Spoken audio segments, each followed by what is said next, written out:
Vintage Story is a survival game that keeps surprising you. Every time I thought I figured it out, I learned something new, and usually the hard way. So here are 10 more things I wish I knew before I started playing. These tips will help you survive, thrive, and maybe even avoid a few unnecessary deaths. Stone spears don't cost much to make, and they're incredibly effective early on.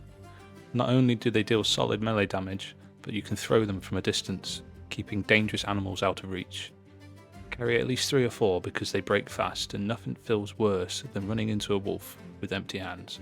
Honestly, I wish I'd known sooner just how good these are compared to other starter weapons.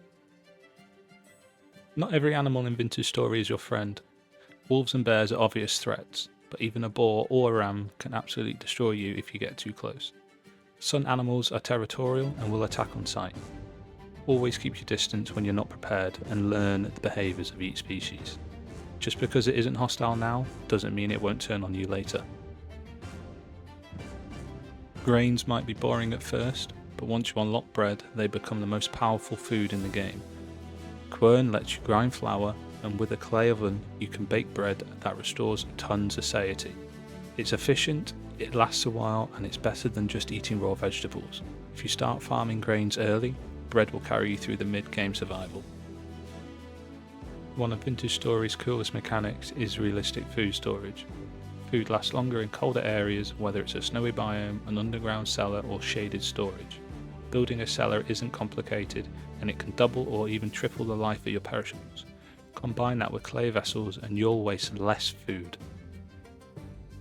In Minecraft you can dig forever with a pickaxe, but in Vintage Story pickaxes wear down quickly, and mining feels much slower.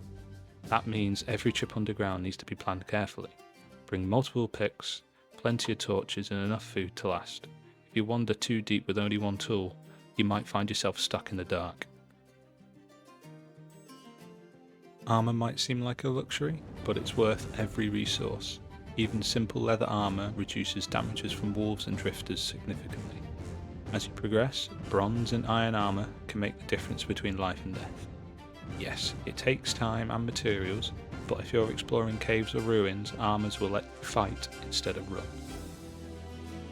Bees aren't just a background detail, they are one of the most valuable finds in the game.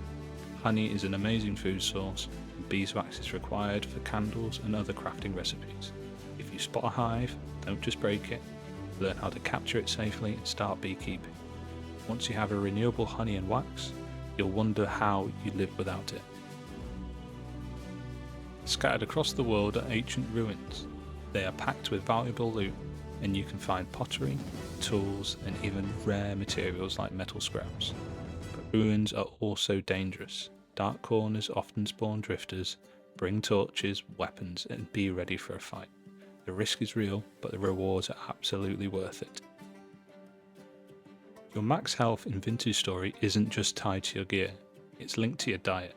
Eating a mix of grains, proteins, vegetables, and fruit gives you a permanent health bonus. If you only eat one type of food, you'll survive, but you won't thrive. Rotate your meals, and over time, you'll build up a much bigger health pool. That strange flickering on your screen isn't a bug, it's temporal stability.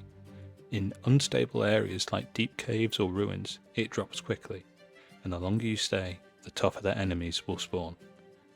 If your stability gets too low, the game becomes way harder. Always keep an eye on your bar before digging too deep, or you might not make it back alive. And those were 10 more things I wish I knew before playing Vintage Story. With these tips, you'll be farming, fighting, and surviving smarter than I ever did when I first started. If you found these useful, hit like, subscribe, and let me know in the comments what you wish you knew when you started. Thanks for watching, and I'll see you in the next one.